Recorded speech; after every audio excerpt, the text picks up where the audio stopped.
सबसे पहले books and author assignment मैंने कल आपके पास भेज दिया है, पीडीएफ फॉर्म में भी अवेलेबल है और बीसीसी ऐप पर भी लगाया है बच्चों। अरे अनन्या, आपने गुलिवर्स ट्रेवल सुना है कभी? जोनाथन। Yes sir. जोनाथन भैया। तो अनन्या क्या जवाब है? वैसे तो जवाब जॉनथन स्विफ्ट। जॉनथन स्विफ्ट, बढ़िया भाई, जॉनथन स्विफ्ट। अरे कहानी आपने पढ़ी भी होंगी और सीरियल भी देखे होंगे, मूवीज भी देखी होंगी। कभी वो बोनो के देश में पहुंच जाता है, कभी वो लंबे हाँ वाले। भैया, एक हाँ यस। हाँ। इंडियन मूवी बनी थी उस पे। हाँ, मूवी भी बनी हुई है, सीरियल भी बने हुए हैं। अजंतरम तदंतरम ऐसा कुछ हाँ नहीं है। बिल्कुल ठीक कह रहे हो, बिल्कुल। दीपांशु देखी हुई है मूवी? Deepanshu, body ghost. अरे पिक्चर का नाम क्या बताया तुमने? जजंतरम ममंतरम, अज- हाँ। हाँ हाँ भैया, वही। दीपांशु, थोड़े बहुत सीन देखे हुए, मूवी नहीं अच्छा, देखी।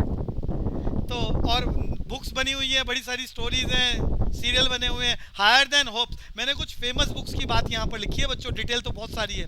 हिस्ट्री के बुक्स को मैं हिस्ट्री में ही डिस्कशन करूंगा। हिस्ट्री का जब हम मॉडर्न इंडिया खत्म करेंगे तो कुछ कंक्लूजन्स मैंने अलग से तैयार करे हैं, जैसे कुछ फेमस बैटल्स, कुछ फेमस न्यूज़पेपर्स और कुछ फेमस बुक्स। जैसे हमने अर्थशास्त्र आपको याद कराया, रिटन बाय, अर्थशास्त्र रिटन बाय बच्चों चाणक्य। चाणक्य। चाणक्य। तो फेमस फेमस बुक जो हिस्ट्री वाली है वो हिस्ट्री में ही, बस मॉडर्न इंडिया का एरिया बचा है, तो 2 4 5 दिन में हम खत्म करना चाहेंगे मॉडर्न इंडिया भी।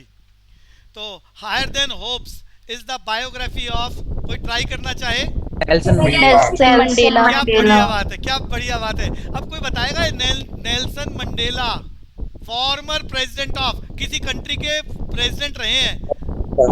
यूएसए। आवाज, साउथ। हाँ साउथ, हाँ यहाँ से आवाज कुछ ठीक आई है। अभिषेक बोलना। South Africa. साउथ अफ्रीका के फॉर्मर प्रेसिडेंट रहे हैं। इन्हें नोबेल प्राइज, अरे मैं नोबेल प्राइज की स्टोरी बता चुका हूँ आप सबको। नोबेल प्राइज फॉर पीस मिल चुका है इन्हें। हिंदुस्तान का हाईएस्ट सिविलियन अवार्ड मिला हुआ है। अरे नाम बताना, highest civilian award of India. Bharat. Bharat Ratna मिला हुआ है इन्हें। पाकिस्तान का निशाने पाकिस्तान मिला हुआ है, अवार्ड मिला हुआ है इन्हें। तो former president of South Africa Nelson Mandela, जो फेमस बुक्स हैं सिर्फ उन्हीं की चर्चा कर रहे हैं। Higher Than Hopes is the biography of Nelson Mandela. चलते हैं आगे। सर, हाँ बोलो। ये नोबेल प्राइज में भी सेटिंग होती है ना? नहीं ऐसा नहीं कह सकते कि सेटिंग होती है। सर, वो बैरक ओबामा ने 3 3 लड़ाइयां करी, उसे नोबेल प्राइज दे दिया। देखो और इंडिया ने पॉलिटिकल फैक्टर तो हमेशा ही काम करता है, हमेशा ही काम करता है, कहीं पर भी चले जाओ। लेकिन आप उसको ऐसे सेटिंग बोल के ऐसे तो मतलब सेटिंग का मतलब कोई भी सेटिंग नहीं कर सकता। सिर्फ गिने चुने पॉलिटिकल पावरफुल लोग जो है वो इस तरह की चीज़ों को थोड़ा सा इन्फ्लुएंस कर सकते हैं। तो नेल्सन मंडेला को भैया पीस का प्राइज मिला हुआ है। अब हिंदुस्तान में पिछला पीस प्राइज सत्यार्थ प्रकाश को मिला। अरे याद है बच्चों, पीस प्राइज सत्यार्थ प्रकाश। और मलाला यूसुफजई पाकिस्तान, अरे मालूम है? बोल नहीं रहा क्या कुछ। पीस प्राइज में क्यों मिलता है पीस प्राइज? अरे शांति के लिए। कोई भी ऐसा इंसिडेंस पूरी दुनिया में हो, मैं पूरी स्टोरी सुना चुका हूँ, ये पुराना एपिसोड देखना होगा आपको। पीस प्राइज क्या है, नहीं तो आज की क्लास के 15 20 मिनट उसी पे चले जाएंगे। स्विट्जरलैंड की कंट्री और कैसे कैसे, वो सारी डिटेल पुराना एपिसोड। मैंने हाँ इसकी लिस्टें आगे तैयार करी हैं, वो एक बार दोबारा डिस्कशन जरूर चलेगा। तो अरे सारे बता, अनन्या ये नोबेल प्राइज किस आदमी की वजह से मिल रहा है? Alfred Nobel. Alfred Nobel. Death कब हुई थी? 1890। जल्दी जल्दी बोलते जाओ। 96। 1901 से नोबेल प्राइज शुरू हो गया। कितने सब्जेक्टों पे मिलता था शुरू में? 5। पूरी क्लास? और कोई नहीं बोल रहा है? शुरू में 5 मिलता था ना। हाँ, अरे और कोई क्यों नहीं बोल रहा है? एक ही बच्चा बोल रहा है। अनन्या क्या बात है, भूल गए क्या? सर थोड़ा ईयर नहीं आता। ईयर नहीं, कितने सब्जेक्टों पे मिलता था ओरिजिनली और बाद में क्या सब्जेक्ट जोड़ा गया? इकोनॉमिक्स। यस, आसिफ बोल रहा है सिर्फ, बाद में इकोनॉमिक्स जोड़ा गया। तो युवराज बात समझ में आ रही है? हिंदुस्तान में सबसे पहला आदमी जिसको नोबेल प्राइज मिला, रविंद्रनाथ टैगोर। रविंद्रनाथ टैगोर। सब्जेक्ट क्या था? लिटरेचर। पुस्तक का नाम गीतांजलि। गीतांजलि। ईयर बता दो। 1913। क्या बात है भैया। भैया ये बाकी बच्चे कहाँ हैं? एक ही बच्चा बोल रहा है। वापस आ जाते हैं तो सर, नेल्सन हिंदुस्तान हाँ में सबसे पहला रविंद्रनाथ टैगोर को 1912 में नहीं मिला था? 1913 1913 फॉर द सब्जेक्ट लिटरेचर, पुस्तक का नाम गीतांजलि। रविंद्रनाथ टैगोर कौन, निकनेम याद कर लो गुरुजी। इनका घर बता दो क्या है? अरे बंगाल में शांति निकेतन। शांति निकेतन। बहुत सारी बातें डिस्कस करी थी मैंने। वापस आ जाते हैं तो Nelson Mandela farmer president of South Africa. भैया साउथ अफ्रीका का पहला अश्वेत, अश्वेत समझ में आता है दीपांशु? अश्वेत मतलब ब्लैक। Yes sir. पहला अश्वेत प्रेसिडेंट नेल्सन मंडेला बने थे। तो वापस चलते हैं जी। सिविलियन अवार्ड की बात भी बता दी, हिंदुस्तान का हाईएस्ट सिविलियन अवार्ड इन्हें मिला हुआ। पहले सर? हाँ बोलो। अमेरिका में एक अश्वेत बस बराक ओबामा ही बना हुआ है ना हाँ, उसके बस जब बराक ओबामा बने थे तब उन्हें कहा था उस अमेरिका का सबसे पहला ब्लैक प्रेसिडेंट। बिल्कुल जी, पहले। आगे कल को कोई और बन जाए तो पता नहीं, अभी तक तो वही है। तो भैया Alice in Wonderland, Charles Dickens. बढ़िया। Lewis Carroll. नहीं नहीं, हाँ बिल्कुल ठीक है जी, Lewis Carroll। लुइस कैरोल, बिल्कुल ये सी है जी, चार्ल्स डिकेंस नहीं है। Alice in Wonderland TV Bharat series, Ratna का अवार्ड चार्ल्स सिर्फ डिकेंस इंडियंस को मिलता है, पूरे वर्ल्ड में किसी को भी दे सकते हैं? किसी को भी दे सकते हैं, किसी को भी दे सकते हैं जी पूरे वर्ल्ड में। Okay sir. पॉलिटिशियंस देते हैं, ज़्यादातर पॉलिटिशियंस को मिलता है। पहली बार हिंदुस्तान में स्पोर्ट पर्सन को दिया, रूल इनके सिस्टम चेंज करने पड़े सिविलियन अवार्ड के, और उसके बाद उन्होंने स्पोर्ट्स पर्सन को दिया। मालूम है किसको मिला? सचिन तेंदुलकर को मिला था, रूल्स चेंज करने के बाद। सेलिब्रेटेड भैया ये लेविस कॉरेल है, celebrated novel God father, authored bye कौन बोलेगा? ट्राई करने मैरियो पुजो। मैरियो पूजो। आगे चलते हैं जी। बाइबल ऑफ कम्युनिज्म, पहले तो ये बता दो बाइबल किस धर्म की पुस्तक है? क्रिश्चियंस। क्रिश्चियन। भैया क्रिश्चियन की पुस्तक क्या है? धार्मिक पुस्तक बाइबल। तो यहाँ बोला जा रहा है एक किताब जिसका नाम बाइबल ऑफ कम्युनिज्म के नाम से फेमस हो गया था, कम्युनिज्म। इस किताब की वजह से क्रांति आई, जार का तख्ता पलट गया और सोशलिस्ट कंट्री बन गई। किताब का नाम बताओ। लिखने वाला आदमी मैं बता देता हूँ, कार्ल मार्क्स। सर वो हाँ कम्युनिज्म थोड़ी ना था। हाँ, बाइबल ऑफ कम्युनिज्म कहा जाता है उस बुक को। हाँ पहले ये बताओ कार्ल मार्क्स ने वो पुस्तक कौन सी लिखी थी? Dash capital. यस, नाम याद कर लो पुस्तक का, Das Kapital, written by Karl Marx. कौन था कार्ल मार्क्स? रशियन। इस पुस्तक के लिखे जाने के बाद, अरे वहां पर तानाशाहों का शासन था। राजा कौन होते थे उस जमाने में रशिया में? जार। अनन्या, कौन राजा होते थे? ये स्टालिन का टाइम चल रहा है ना सर, अभी जो आप बात कह रहे हो स्टालिन से भी पहले का टाइम है। स्टालिन, ये चेक करना पड़ेगा जी गूगल पे कि स्टालिन का टाइम है। जार लोगों का राजा था। जार जो रूल करते थे वो रूलर्स को क्या बोलते थे? जार। अभिषेक क्या बोलते थे? जार। मैं ईयर बता सकता हूँ, 1917 में क्रांति हुई थी रशिया में। 1917 में रशियन रेवोल्यूशन, फेमस रेवोल्यूशन। उस रेवोल्यूशन को लाने से पहले जो लोगों में अवेकनिंग की बात आ रही है, ये अवेकनिंग आई है इस पुस्तक की वजह से। पुस्तक किसने लिखी? कार्ल मार्क्स ने। पुस्तक का नाम दास कैपिटल। वहां पर पूरी सोसाइटी दो भागों में बटी हुई थी, बहुत ज्यादा अमीर, बहुत ज्यादा गरीब। दो ही पार्ट थे, दो ही क्लासेस थी, एक रिचर पीपल्स और दूसरा लोअर पीपल्स। लोअर पीपल्स में मोटिवेशन इस दास कैपिटल बुक की वजह से आ गया, और इन्होंने रेवोल्यूशन, रशियन रेवोल्यूशन आया 1917 में इस बुक की वजह से, और वहां जार शासकों का तख्ता पलट दिया और कम्युनिस्ट सिस्टम शुरू हो गया। तो इस पुस्तक को कहा जाता है बाइबल ऑफ कम्युनिज्म। ये क्लियर हो गया अभिषेक? हाँ सर। हाँ, हम इसमें ये सोशलिस्ट के आइडिया वगैरह डिस्कस नहीं करेंगे, ये कैसे सोसाइटी को मतलब करना चाहते थे? नहीं डिटेल पे जाने का मतलब है बाकी चीजें छूट जाएंगी। बहुत कुछ है डिस्कस करने के लिए अभी, जो मैं फास्ट कराना चाह रहा हूँ। तो हम शॉर्ट समरी में चलाएंगे चीजों को, ताकि आपके पास एक आइडियोलॉजी डेवलप हो जाए, जितने भी चीजें हम आपको प्रोवाइड करना चाह रहे हैं। Who wrote the book A Passage to India? Heena? E.M. Foster। E.M. Forster, बढ़िया बात। अरे सेटनिक वर्सेस, ये किताब विवादों में रही है। सलमान रुश्दी। भैया किताबों को लेकर सबसे बड़ा अवार्ड होता है बुकर अवार्ड। तो बुकर अवार्ड में ये बुक नॉमिनेट हुई है, नॉमिनेट, अवार्ड नहीं मिला था। नॉमिनेशन समझ में आता है ना, बुक नॉमिनेट हो जाती है, ऐसी Yes, movie, sir. Movies nominate हो जाती है, वो अलग बात है, किसी को अवार्ड मिले ना मिले। तो Satanic verses book written by Salman Rushdie विवादों में रही है, डिस्प्यूटेड किसी बुक इंडियन है। ऑथर को मिला है भैया? इंडियन ऑथर को क्या नोबेल प्राइज नहीं, क्या बुकर प्राइज? हाँ। बुकर, हाँ जरूर मिला है, बिल्कुल मिला है जी। अरुंधति, नाम याद दिला रहा हूँ, अरुंधति राय, एक्टिविस्ट भी है, ऑथर भी है, उसको ऑलरेडी मिला हुआ है बुकर अवार्ड।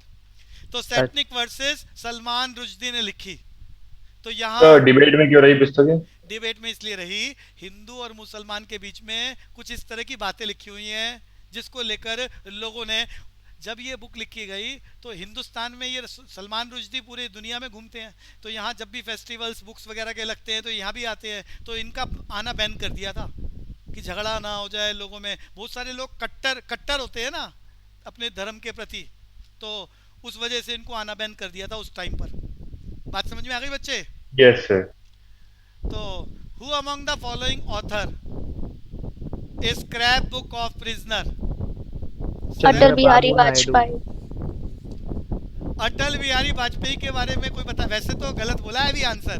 अटल बिहारी वाजपेयी की पहले तो ये बता दो, हिंदुस्तान में सबसे कम टेन्योर पर प्राइम मिनिस्टर की पोस्ट पर कौन रहे? अटल बिहारी वाजपेयी। अटल बिहारी 13 वाजपेयी। 13 दिन की सरकार रही, डिस्कशन कर चुके हैं, 13 दिन पेपर में नहीं आएगा। शॉर्टेस्ट टेन्योर जिस प्राइम मिनिस्टर का, अटल बिहारी वाजपेयी। अटल बिहारी वाजपेयी की पुस्तक का नाम पूरी क्लास में कोई बता सकता है? मैं बोल देता हूँ, याद कर लो, मेरी 51 कविताएं। अरे वो ना कविताओं की भाषा बड़ी बोलते थे, इवन वो पार्लियामेंट में भी इस तरह की भाषा का यूज करते थे। बात समझ में आ रही है दीपांशु? Yes sir. तो उनकी सारी जो भी उन्होंने लिखी है कविताएं वो पब्लिश कर दी गई। तो वो क्या था, किताब का नाम ही क्या रखा? मेरी 51 कविताएं, रिटन बाय अटल बिहारी वाजपेयी। किताब का नाम, अनन्या दोबारा बोलना, अटल बिहारी वाजपेयी की बुक। मेरी 51 कविताएं. यस, तो वापस आ रहे हैं जी। तो a scrap book of prisoner written by Lal Krishna, अरे बोलो, अडवाणी। अरे पता है Lal Krishna Advani? Yes sir, BJP को का मेन तो यही है जिन्होंने बीजेपी जब पार्टी बनी थी तो गिनती के जो फाउंडर मेंबर थे अटल बिहारी वाजपेयी, लाल कृष्ण अडवाणी। और जब अटल बिहारी वाजपेयी देश के प्रधानमंत्री थे तो होम मिनिस्ट्री किसके पास थी? लाल कृष्ण अडवाणी के पास। और उसके बाद जब इलेक्शन हुए थे तो प्राइम मिनिस्टर के कैंडिडेट बने थे जब मनमोहन सिंह जीते थे और लाल कृष्ण अडवाणी हारे थे। Yes sir. तो वापस आते हैं जी। तो लाल कृष्ण अडवाणी की, हाँ ये बीजेपी में अटल बिहारी वाजपेयी से ज्यादा इनकी पावर नहीं थी, ये इन्होंने सारा राम वाम का जो वो निकाला था। देखो जी, पावर इनकी ज्यादा थी, अध्यक्ष रहे बहुत लंबे समय तक, लेकिन ये जो बातें बोलते थे ना वो डिबेट वाली थी। ये क्या है, हिंदू धर्म को ज्यादा, मतलब जो कट्टरवाद होता है ना, ऐसा था। जबकि अटल बिहारी वाजपेयी की जो छवि थी वो सारे लोगों को मिला के चलने वाली थी। तो जब प्राइम मिनिस्टर को सेलेक्ट करने का टाइम आया 1997 में, और उसके बाद जब दोबारा इलेक्शन हुए और फिर दोबारा सरकार बनी, तो अटल बिहारी वाजपेयी का नाम फ्रंट पे इसीलिए रखा गया क्योंकि वो बाकी लोगों के साथ मिलजुल कर चलाने वाले व्यक्ति थे, तो उनको प्राइम मिनिस्टर बनाया गया। जबकि ज़्यादा स्ट्रॉन्ग उस वक्त भी लाल कृष्ण अडवाणी थे। ये क्लियर हो गया बच्चे? तो सर 19 जो उनका कार्यकाल था अटल बिहारी वाजपेयी का 2004 तक, इसमें 2002 तक ये नहीं था कि एल.के. आडवाणी आने वाले थे इन्हें हटा के? नहीं, ऐसा कभी भी नहीं रहा, कभी भी नहीं रहा। अटल बिहारी वाजपेयी की जो एक्सेप्टेंस थी वो सारी पॉलिटिकल पार्टियों के बीच में थी। लाल कृष्ण अडवाणी को सब लोग एक्सेप्ट नहीं करते थे, इसीलिए वो पीएम की पोस्ट पर नहीं पहुंच पाए। Okay sir. Author of the book the Brief History of Times. Stephen Hawking. हालांकि उनका सपना था प्रधानमंत्री बनना। तो जब अटल बिहारी वाजपेयी का कार्यकाल पूरा हो गया और जब बाद में इलेक्शन हुए तो इलेक्शन में उनको फ्रंट पहला चेहरा बनाया गया कि अगर पार्टी जीती तो वो आएंगे, लेकिन वो जीत ही नहीं पाए। 2 टर्म लगातार मनमोहन सिंह की चली, मनमोहन सिंह की सरकार, और उसके बाद तीसरी टर्म पे इनको आउट ही कर दिया। और पहले से ही जो कैबिनेट, जो इनकी कैबिनेट थी, उन्होंने पहले से ही नरेंद्र मोदी को गुजरात से सेंट्रल सिस्टम के लिए इनवाइट कर लिया। अरे कौन इनवाइट करके लाया था? सबसे जो मेजर रोल था नरेंद्र मोदी को सेंटर में लाने का किसका था? कोई बता सकता है? सर इन्हीं का तो था, एल के आडवाणी का। नहीं, बिल्कुल नहीं, बिल्कुल नहीं। अरुण जेटली। अरुण जेटली मास्टरमाइंड आदमी है, जिस आदमी ने सेंटर में ट्रांसफर करा है गुजरात से नरेंद्र मोदी को। वापस आते हैं जी। हाँ जी, ब्रीफ हिस्ट्री ऑफ टाइम्स। हम बोल रहे थे जी, क्या आंसर बोला? Stephen Hawking. स्टीफन हॉकिंस, बिल्कुल ठीक है जी। अरे एपीजे अब्दुल कलाम, पहले तो ये बता दो ये है कौन? ये सर प्रेसिडेंट थे, farmer president of India. Wings of fire. भैया इस दुनिया डी.लिट एजुकेशन में जो सबसे बड़ी उपाधि होती है पीएचडी के बाद, वो क्या होती है? अभी मैंने बोला है, जल्दी बोलो। डी.लिट। डी.लिट बोला है। इनके पास डी.लिट की डिग्री थी और एक नहीं थी, 36 थी। इन्हें दुनिया भर की यूनिवर्सिटीज, पूरे वर्ल्ड की बात बता रहा हूँ, उन्होंने इन्हें डी.लिट की डिग्री अवार्ड करी थी। साइंटिस्ट थे ये, साइंटिस्ट थे। मिसाइल मैन इन्हें कहा जाता था। साइकिल पे मिसाइल के टुकड़े इकट्ठे कर करके मिसाइलें जोड़ जोड़ के इन्होंने टेस्ट करे थे एज ए साइंटिस्ट। और बाद में फिर इन्हें देश के बहुत बाद में बनाया इन्हें प्रेसिडेंट ऑफ इंडिया। एजुकेशन को हिंदुस्तान में पुरजोर तरीके से ये प्रमोट करना चाहते थे पूरे जीवन भर। इवन जब प्रेसिडेंट की पोस्ट से भी इनकी छुट्टी हो गई थी, तो इसके बाद भी इन्हें आखिरी मूवमेंट तक ये एजुकेशन की प्रमोशन में लगे रहे कि किसी भी तरह हिंदुस्तान की एजुकेशन प्रमोट हो जाए और सुपरस्टिशियस बिलीव्स खत्म हो जाए। इनकी फेमस पुस्तक लिखी, बहुत सारी पुस्तकें हैं क्या बोला? हाँ, विंग्स ऑफ फायर, बढ़िया फेमस पुस्तक, autobiography Wings of Fire, written by APJ Abdul Kalam. Missile man की बात मैंने बताई है। भारत रत्न इन्हें मिला हुआ है। Who is the author of book New Dimension of India's Foreign Policy? इनका बर्थ था यशवंत सिन्हा। अरे एक बार दोबारा आते हैं। अब्दुल कलाम बर्थ कहाँ हुआ है, कोई बता सकता है? तमिलनाडु में। तमिलनाडु। मुझे जगह तमिलनाडु बिल्कुल ठीक है। जगह नहीं पता सर।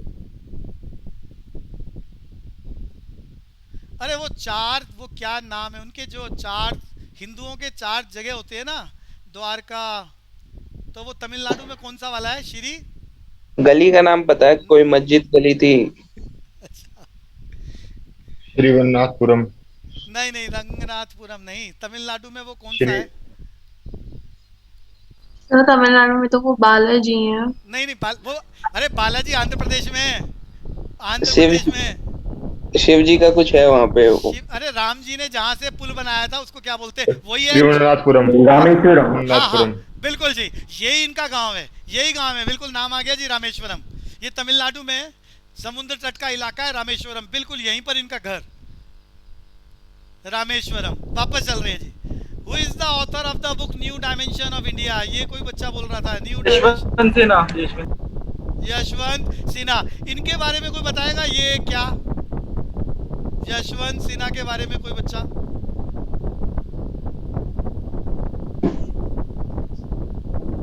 बोलो जी। Former finance minister of India. जब अटल बिहारी वाजपेयी की गवर्नमेंट चल रही थी तो जसवंत सिंह फॉरेन मिनिस्टर थे।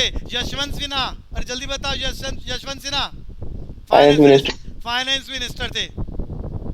Who among the following wrote the book Algebra of Infinite Justice? अरे अभी मैंने इसका, अरे एक्टिविस्ट भी हैं, ऑथर भी हैं, अरुंधति रॉय। हाँ, Arundhati Roy. The autobiography living history, author Hillary Clinton. Hillary Clinton के बारे में बता दो। वाइफ ऑफ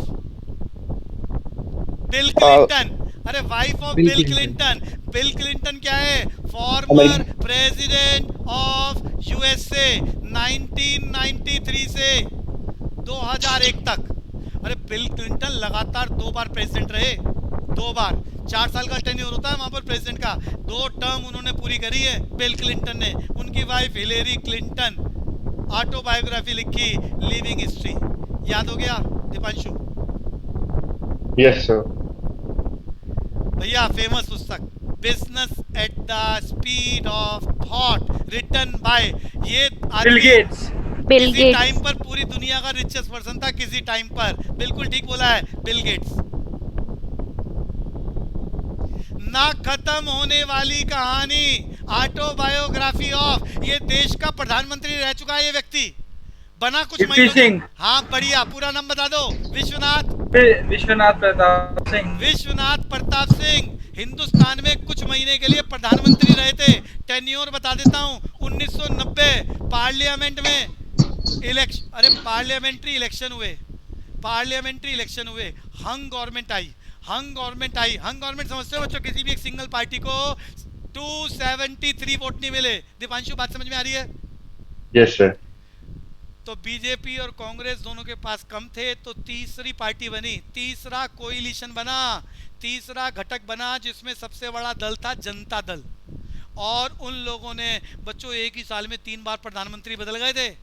कोएलिशन गवर्नमेंट थी जिसमें कांग्रेस भी बाहर थी और बीजेपी भी बाहर थी। तीसरा कोएलिशन सिस्टम बना था और यहाँ विश्वनाथ प्रताप सिंह को प्रधानमंत्री बनाया गया था 1990 में। फिर 2-3 महीने बाद दूसरा देवी गौड़ा का नाम पता है किसी को? नाम सुनाओ कभी? किसका sir? HD Deve Gowda from Karnataka. No sir. वो प्रधानमंत्री कुछ महीने के लिए बने ये, और उसके बाद सरकार गिर गई थी और री इलेक्शन हो गए थे देश के अंदर, सरकारें चला ही नहीं पाई है। 2-2, 4-4 महीने के लिए प्रधानमंत्री बने थे, जिसमें से एक Vishwanath Pratap Singh, former prime minister of India in 1990। इस टाइम पर हिंदुस्तान में बहुत सारे क्राइसिस आए थे। एक तो गल्फ वार चल रही थी, यहाँ पर कुछ बातें बोल देता हूँ इंपॉर्टेंट, कुछ बातें जिसके चलते हिंदुस्तान ने वर्ल्ड बैंक से $7 बिलियन कर्जा मांगा था। तो गल्फ वॉर चल रही थी इस टाइम पर, जिसके चलते क्रूड ऑयल के प्राइसेस आसमान छू गए थे और हिंदुस्तान का बैलेंस ऑफ पेमेंट डेफिसिट में चला गया था। हमारे पास पैसा नहीं बचा था पेमेंट करने के लिए डॉलर्स में। दूसरी बात, हमारे पास डॉलर सबसे ज़्यादा कहाँ से आते थे? USSR से थे, और USSR डिसइंटीग्रेट हो गया, जिसके चलते हमारा एक्सपोर्ट वहाँ डिस्टर्ब हो गया और डॉलर आने बंद हो गए। इसके अलावा हमारे देश में री इलेक्शन इम्पोज हो गया। एक बार इलेक्शन करने में 10,000 करोड़, उस जमाने में सरकार का एस्टीमेट था 10,000 करोड़ का खर्चा इम्पोज हो गया देश में। 3-3 प्रधानमंत्री बदलने के बाद भी सरकार नहीं चल पा रही थी यूनैनिमसली, जिसके चलते जब पेमेंट करने को पैसा नहीं था तो वर्ल्ड बैंक को हमने अप्रोच करा, $7 बिलियन दे दो जी, ऑयल की पेमेंट करनी है। सोना तक सेंट्रल बैंक ने गिरवी रख दिया था हिंदुस्तान का। अभी एट प्रेजेंट की बात करूं तो हमारे देश में सेंट्रल बैंक के पास, आपकी नॉलेज के लिए बता रहा हूं, 650 टन गोल्ड है इस वक्त। अभिषेक मैंने कितना बोला है? सेंट्रल बैंक में कितना गोल्ड है एट प्रेजेंट? 650 टन। 650 टन। उस जमाने में सोना तक गिरवी रख दिया था सेंट्रल बैंक ने, उसके बाद भी पेमेंट नहीं कर पा रहे थे। वर्ल्ड बैंक से जब कर्जा मांगा, वर्ल्ड बैंक का नाम IBRD, फुल फॉर्म बोलो जल्दी से। International bank for reconstruction and development. International bank for reconstruction and development से कर्जा मांगा तो उन्होंने कहा, अरे उन्होंने हमारी पॉलिसीज को इंटरफेयर करना शुरू कर दिया। उन्होंने कहा कर्जा मिल जाएगा लेकिन हमारी बातें माननी पड़ेगी, और हमने उनके कहने से हिंदुस्तान में न्यू इकोनॉमिक रिफॉर्म्स इंट्रोड्यूस कर दिए in the name of liberalisation, privatisation, globalisation. इस पॉलिसी को इम्प्लीमेंट, हाँ ये बात 1991 और 1992 की चल रही है ना भैया? 1990 में सारी घटनाएं चल रही हैं, जिसके चलते 91 में इलेक्शन कराए गए हैं, कर्जा मांगा गया है, LPG पॉलिसी लॉन्च हो रही है। LPG पॉलिसी में अब सिलेंडर का नाम नहीं आना चाहिए, कभी लिक्विफाइड पेट्रोलियम गैस की बात करो। LPG बोले तो लिबरलाइजेशन, प्राइवेटाइजेशन, ग्लोबलाइजेशन फॉलो हो रहा है। देश के प्रधानमंत्री यहाँ री इलेक्शन इम्पोज हो चुके हैं, देश का बैलेंस ऑफ पेमेंट घाटे में चल रहा है, सोना हम गिरवी रख चुके हैं। ये सारी चीज़ें एक साथ चल रही हैं, गल्फ वॉर चल रही है, प्राइसेस ऑफ क्रूड ऑयल अपने पीक पर चल रहे हैं। तो इसके हाँ, राजीव गांधी की डेथ हो चुकी है या नहीं हुई है?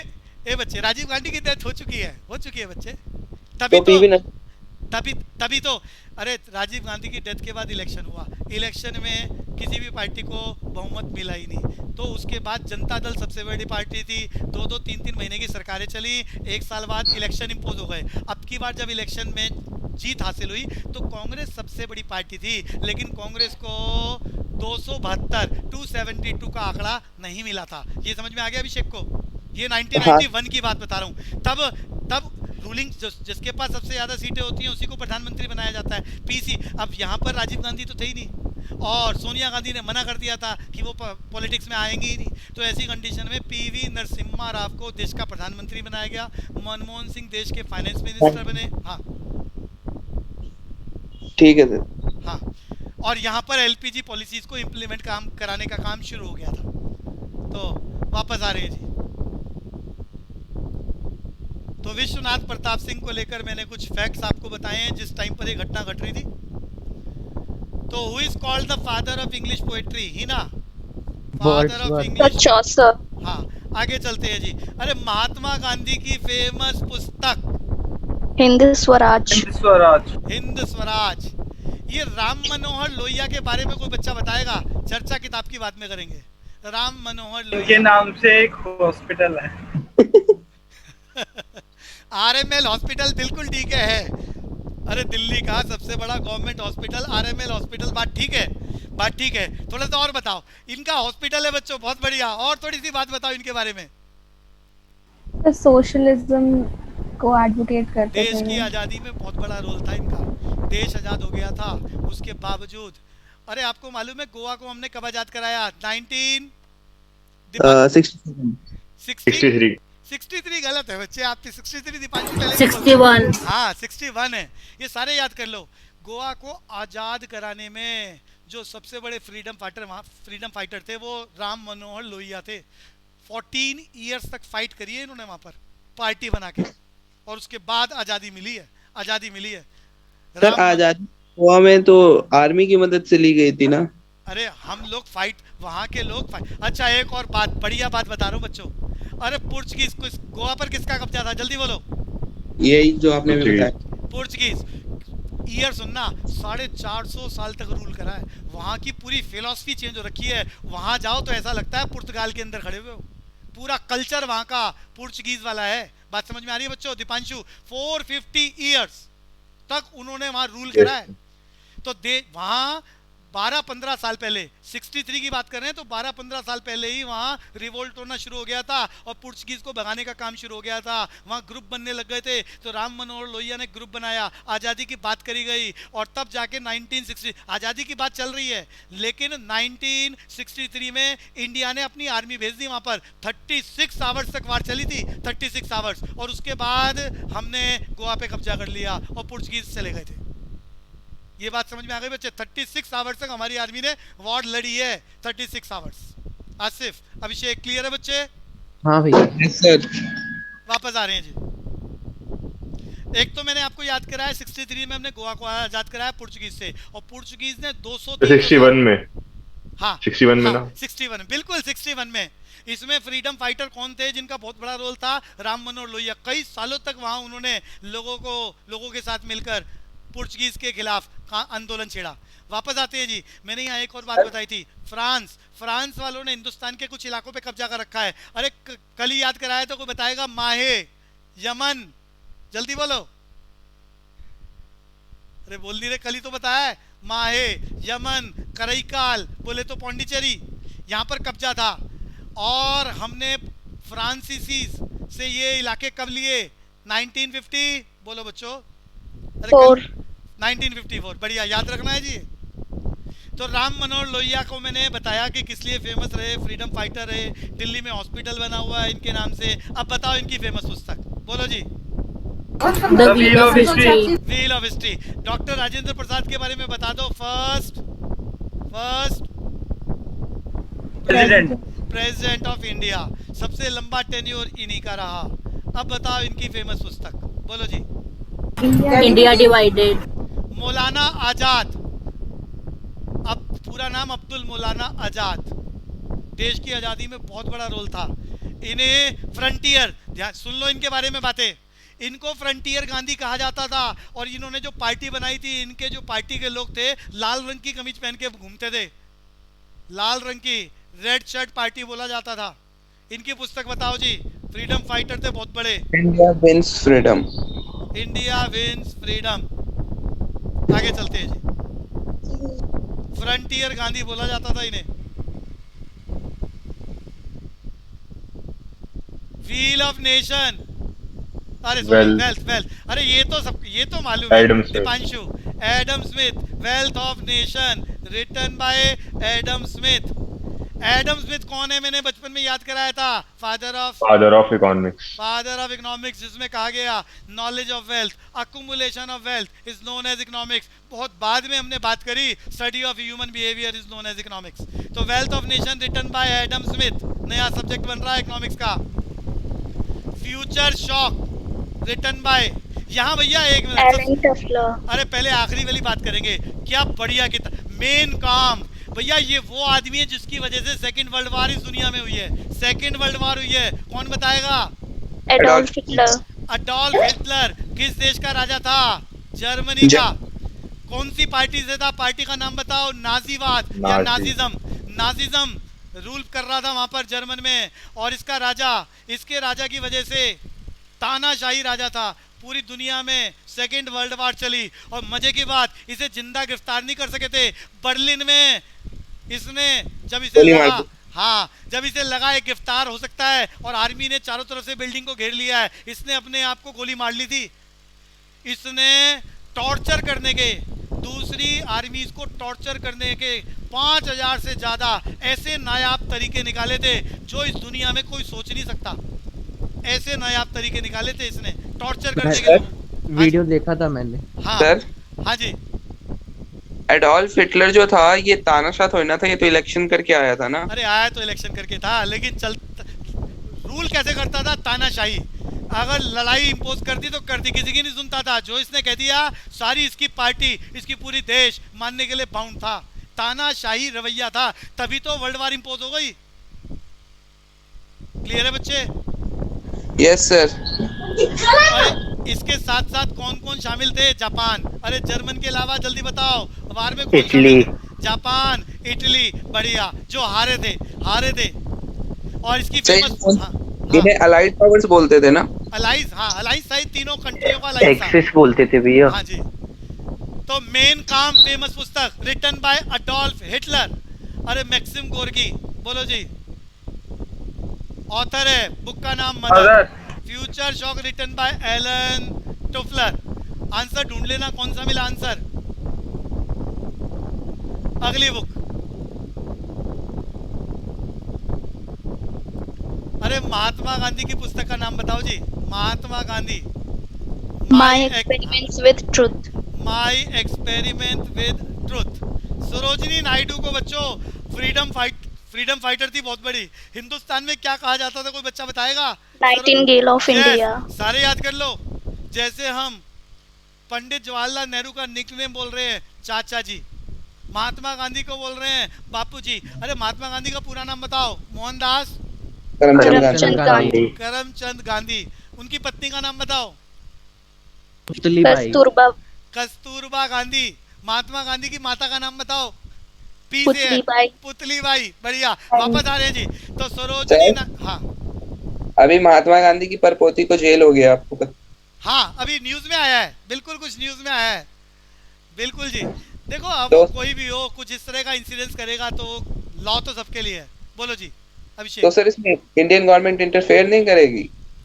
देखो कोई ना कोई ऐसा काम करा होगा ना कि जेल हुई है, कोई करप्शन के चार्जेस होंगे, कुछ घपला करा होगा, नहीं तो ऐसे कोई जेल क्यों भेजेगा? तो सरकार क्यों इन्वॉल्व होगी? बिल्कुल भी इन्वॉल्व नहीं होगी। और अगर कांग्रेस गवर्नमेंट होती वो फिर थोड़ा प्रोटेक्शन करती। अभी तो गवर्नमेंट भी बीजेपी की है, तो जो एलिगेशन जिसके ऊपर है कोर्ट फैसला करेगी इसमें। सर वो इंडिया की कोर्ट में नहीं है ना, तो साउथ अफ्रीका की कोर्ट ने वो सुना है। अगर कांग्रेस पार्टी होती तो वो वहां भी इन्फ्लुएंस कर सकती थी, वहां भी इन्फ्लुएंस कर सकती थी। तो बच्चों सरोजिनी नायडू को क्या बोला जाता था? जल्दी बोलो। Nightingale of India. ये जब स्पीच देते थे, ऐसा कहा जाता है जब सरोजिनी नायडू, उनकी वाणी में जादू था ऐसा कहा जाता है, जिसकी वजह से उन्हें नाइटिंगेल ऑफ इंडिया। जब भी वो बोलती थी लोगों की भीड़ लग जाती थी, लोग बहुत ध्यान से सुनते थे और फिर उसी के अकॉर्डिंग आंदोलन में पार्टिसिपेट करते थे। तो सरोजिनी नायडू के बारे में थोड़ा सा और बताऊंगा। देश की आज़ादी के बाद हिंदुस्तान की पहली महिला चीफ मिनिस्टर कौन सी स्टेट की, कोई बता सकता है? यूपी की चीफ मिनिस्टर सरोजिनी नायडू, पहली आजादी के बाद। वापस आ रहा हूँ जी। सरोजिनी नायडू, लेकिन नेट पे तो सुचित्रा कुछ दिखा, सुचित्रा कृपलानी। मधु, हाँ कृपलानी अच्छा, है अच्छा मधु। ठीक है फिर सुचित्रा कृपलानी है, ठीक है जी। सरोजनी नायडू को भी बनाया गया था, गवर्नर बनाया गया होगा, वो एक बार चेक कर लेना। पहली फीमेल गवर्नर या चीफ मिनिस्टर, कोई एक डाटा इनका। तो फ्रीडम फाइटर में जितने भी मेन पार्टिसिपेंट्स है सबको कुछ ना कुछ पोस्ट दी गई थी। तो सरोजनी नायडू के बारे में बोलो जी, पुस्तक का नाम the The song Song of India. The song of India. आगे चलेंगे जी, इसी से ही आंसर आ रहा होगा। Freedom at Midnight written by, बोलो जी। Larry Collins and तो आंसर कौन सा रहा बच्चों? सी।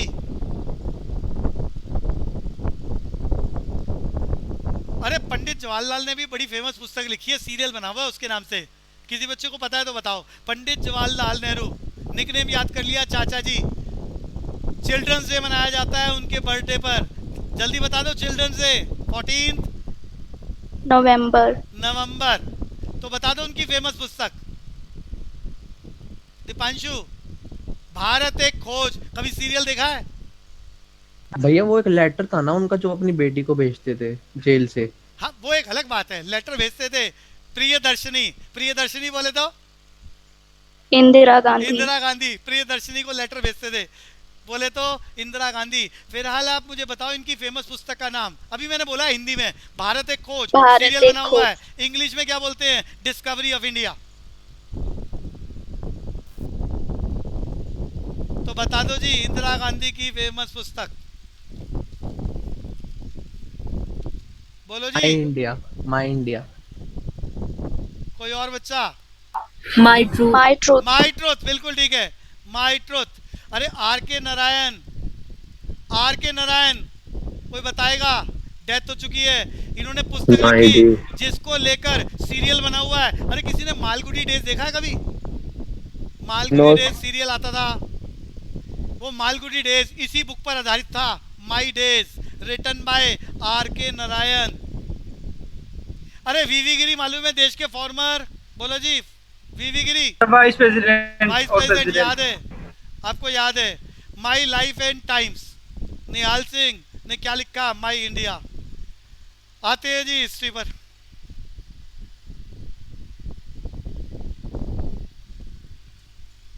मंडे के लिए जो काम दिया है वो पूरी क्लास को करना है बच्चों, बिजनेस एप्टीट्यूड का, वो याद करके बैठना।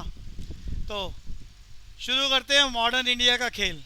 हमने पुराना जो टॉपिक छोड़ा था वो कहाँ छोड़ा था? मिडिवल इंडिया खत्म करी थी। अरे डेथ हुई थी किसकी 1707 में? जल्दी बताओ। आखिरी strongest ruler Aurangzeb. Of Mughal empire Aurangzeb. Mughal empire खत्म नहीं हो रहा, आखिरी स्ट्रॉन्गेस्ट रूलर था। उसके बाद एक के बाद एक 13 सक्सेसर्स आए हैं मुगल एम्पायर के, और आखिरी राजा मुगल एम्पायर का वो याद कर लो, बहादुर शाह जफर टू। बहादुर शाह जफर टू। और आखिरी इसलिए बोल रहा हूँ क्योंकि अंग्रेजों ने गिरफ्तार करके उन्हें रंगून भेज दिया था, और उनके बच्चों को बहादुर शाह जफर रोड, समझ नहीं आ रहा तो ITO, समझ नहीं आ रहा तो डॉल म्यूजियम के सामने फांसी दे दी थी पब्लिकली कि देखो अगला राजा अब मुगल एम्पायर का नहीं होगा। तो हाँ बोलो बच्चे। अभी भी तो मतलब मुगल के जो थे वंशवृक्ष, उनको गवर्नमेंट ऑफ इंडिया प्रोटेक्शन देती है। नहीं होगा तो देगी ना। अरे वही तो मैं बता रहा हूँ, अंग्रेजों ने क्या करा? अंग्रेजों ने बहादुर शाह जफर को गिरफ्तार करके रंगून भेज दिया, वहाँ जेल में रहे जब तक उनकी डेथ नहीं हुई। कब्र भी उस जेल में ही बनी हुई है उनकी, और उनके बच्चों को पब्लिकली सबके सामने hang till the death, publicly फांसी की सजा सुनाई थी, और पब्लिकली सबको दिखाया कि देखो इनके बच्चे जा रहे हैं, अब इनका वारिस आने वाले समय पर कोई नहीं है। ये बात समझ में आ गई अभिषेक?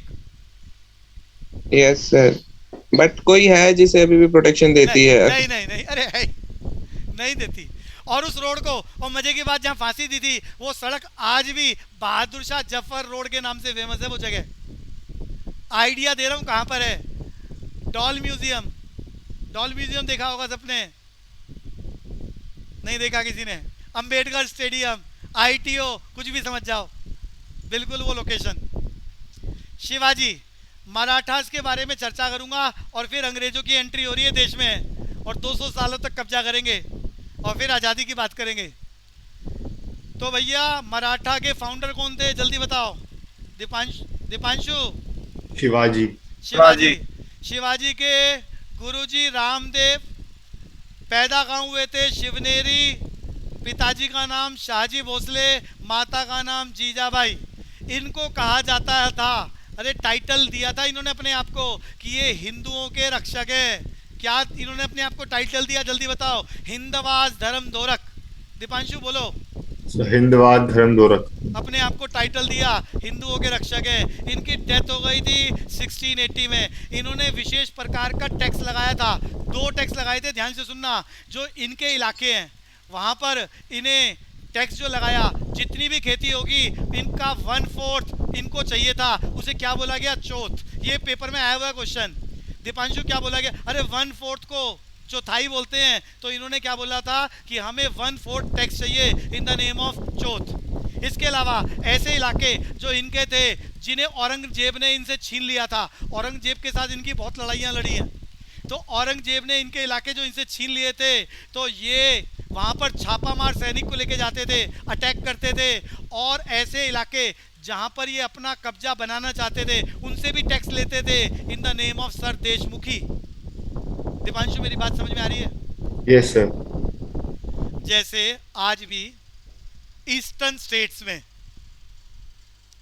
स्टेट्स में आसाम, जहाँ पर बहुत बैकवर्ड इलाके हैं, वहाँ पर दुनिया भर के मिलिटेंट्स ग्रुप डेवलप हो गए हैं और वो कह रहे हैं हम अपनी स्टेट को आज़ाद कराएंगे, और वो वहाँ के लोगों से जबरन टैक्स वसूल करते हैं। समझ में आता है बच्चे जो मैं बोल रहा हूँ? दीपांशु? Yes sir. जैसे तेलंगाना बनने से पहले वो तेलंगाना में नक्सलाइट्स डेवलप हो गए थे और उन्होंने वहाँ लूटपाट करनी शुरू कर दी थी, वहीं के लोगों से टैक्स लेना शुरू कर दिया कि हम इस इलाके को आज़ाद कराएंगे। सर हाँ ये जो नक्सलाइट होते हैं ये भी मतलब मार्क्स के आइडिया पे चलते हैं ना, कार्ल मार्क्स। हाँ मतलब गरीबों का भला करने की बात करते हैं ना, तो कार्ल मार्क्स ने भी जो दास कैपिटल लिखी वो गरीबों के लिए लिखी थी जी। बिल्कुल यही रहता है जी इनका। तो भैया ये जो इलाके जो मुगल एम्पायर ने छीन लिए थे, उन इलाकों से भी ये लोग टैक्स लेते थे और उसका नाम था सरदेशमुखी, जिसमें जितना खेती होती थी उसका 10% ये चार्ज करते थे। याद हो गया Deepanshu? Sardeshmukhi and Chauth. Sir अगर मुगल एम्पायर के अंडर आता है इलाका तो ये टैक्स कैसे ले सकते हैं जाकर के वहाँ पे? वहाँ जाते थे छापामार सैनिक, वहाँ के जितने भी मुगल एम्पायर के सैनिक थे उनको कत्लेआम करते थे और वहाँ के लोगों से टैक्स लेके आते थे। कहते थे कि हम अपनी आर्मी बना रहे हैं और आपको मुगलों के चुंगल से छुड़ाएंगे, उसके बदले में हमें पैसा दो जिससे हम अपना सिस्टम, अपनी आर्मी को स्ट्रॉन्ग कर सकें। क्लियर है बच्चे? Yes sir. Successor of Shivaji की डेथ 1680। टाइटल इंपॉर्टेंट, मेजर बातें बस बता रहा हूँ, डिटेल में नहीं जाना। हिंदवास धर्म दोरक, इन्होंने अपने यहाँ 8 मंत्री बनाए थे, अष्ट प्रधान बोलते हैं उसे। दीपांशु क्या बोलते हैं? अष्ट प्रधान। और उन 8 मंत्रियों का जो हेड था उसे बोला गया पेशवा। क्या जैसे आजकल, अरे पुराने जमाने में राजा कौन था? शिवाजी, और 8 मंत्रियों का हेड कौन था? पेशवा। लेकिन शिवाजी के जाने के बाद राजा हो गया कमजोर और पेशवा हो गए स्ट्रांग। ये बात समझ में आ गई? जैसे आज हमारे देश में राजा कौन है? राष्ट्रपति, वो हो गया कमजोर, और प्रधानमंत्री है मंत्री लेकिन वो हो गया स्ट्रांग, उसके पास पावर्स ज्यादा है देश को रूल करने के लिए। पल्लवी बात समझ में आ रही है? जैसे पेशवा, बाजीराव। हाँ मैं पेशवा की स्टोरी सुनाने वाला हूँ। तो पेशवा समझ में आ गया? पेशवा शिवाजी के टाइम तक शिवाजी पावरफुल थे और जो मंत्री थे वो उनके अंडर चलते थे, लेकिन शिवाजी के जाने के बाद साहू जी आए, वो कमजोर थे, तो पेशवा ज़्यादा पावरफुल हो गए और पेशवा के डिसीजन चलने लग गए, लेकिन ठप्पा राजा का ही लग रहा है, जस्ट लाइक द प्रेसिडेंट। ये बात समझ में आ रही है दीपांशु? Yes sir. तो यहाँ पेशवा, शिवाजी के बाद पेशवा ज़्यादा पावरफुल हो गए, लेकिन पेशवा ऑर्डर चला रहे हैं लेकिन सिग्नेचर राजा के ही चल रहे हैं। तो पेशवा में 3 मेजर पेशवा, बालाजी विश्वनाथ, उसके बाद बाजीराव इंपॉर्टेंट है बच्चों। बाजीराव पेशवा अपने टाइम पर एक्सट्रीम पोजीशन पर था। इस पेशवा के टाइम पर मराठा की पावर सबसे ज़्यादा थी। ये याद कर लो, पेशवा का नाम पूछेगा वो जब मराठा अपनी एक्सट्रीम पोजीशन पर थे। क्या नाम है बच्चों? बाजीराव। बाजीराव। इस टाइम पर मराठा अपनी पीक पर थे, इनकी पावर सबसे ज्यादा थी। इसको समझाने के लिए मैंने इनके इलाके लिखे हैं, इन्होंने कहाँ कहाँ कब्जा कर लिया था। वेल्थ इनके पास बहुत ज्यादा थी, इनके इलाके सबसे ज्यादा थे। गायकवाड़ इन बड़ौदा, बड़ौदा का इलाका। भोसले इन नागपुर, नागपुर समझ में आ रहा है महाराष्ट्र का इलाका है बच्चों। इंदौर मध्य प्रदेश में होलकर का शासन था, ये सारे मराठा हैं। ग्वालियर में सिंधियास, सिंधियास भी मराठा हैं। और ये सिंधियास को लेकर ही मैं पिछली बार बोल रहा था, माधवराव सिंधिया राजघराने से है ये, जो कांग्रेस पार्टी में थे और आजकल उनके बेटे ने पार्टी छोड़कर दूसरी पार्टी ज्वाइन करी है। और अभी पीछे सेंट्रल मिनिस्टर, नाम बता सकते हो कोई? यस सर, कैबिनेट में है। नाम बता दो। ज्योतिरादित्य सिंधिया। तो ग्वालियर पर सिंधियास का कब्जा, पेशवास का पूना पर कब्जा। तो ये सब इलाके, सबसे ज्यादा इलाकों पर इनका कब्जा था। और उस वक्त इनके हेड कौन थे? पावरफुल पेशवा बाजीराव।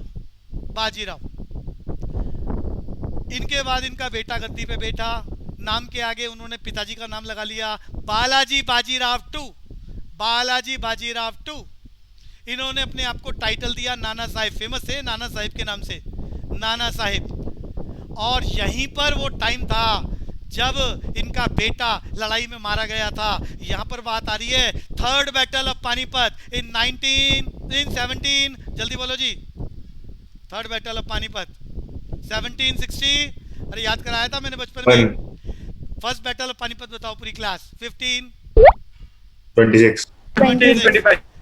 1526 लोधी डायनेस्टी खत्म हो रही है, इब्राहिम लोधी का कत्ल हो रहा है और मुगल एम्पायर शुरू हो रहा है। सेकंड है जी। पुनीत आपकी आवाज नहीं आई बच्चे। सेकंड बैटल 1556 अकबर जीता था, हारा कौन था? हेमू। और third battle of Panipat 1761 Ahmad Shah Abdali आया था हिंदुस्तान में, पानीपत में लड़ाई हुई थी। यहाँ पर कौन कौन हारा? मुगल एम्पायर और मराठा। जबरदस्त तरीके से कत्लेआम हुआ था और हारे थे, जिसमें नाना साहेब के बेटे की, विश्वास राव की भी डेथ हो गई थी। वापस चलते हैं जी। अंग्रेजों का कब्जा, एडवेंट ऑफ यूरोपियंस। पहले पुर्तगीज की बात करेंगे, फिर डच आए थे, फिर फ्रांसीसीज और ब्रिटिशर्स तो साथ साथ आए थे। यहाँ से खेल अगली क्लास में चलाएंगे। और उसके बाद वॉर ऑफ इंडिपेंडेंस की बात करेंगे, आईएनसी आ जाएगा। फिर इंडिया अवेकनिंग की बात करेंगे, राजा राम मोहन राय की बात करेंगे। पुस्तक लिखी शब्द कौमुदी, सती प्रथा के खिलाफ आवाज उठाई, जिसके चलते सती प्रथा के खिलाफ एक्ट पास हो गया। किसने पास करा था? विलियम जल्दी बोलो। बेंटिक। तो क्लास आज भैया? हाँ बोलो जी। भैया सती प्रथा 1829 में बंद हुआ था या फिर 1830 में? 1826 लिखवाया तो था कल।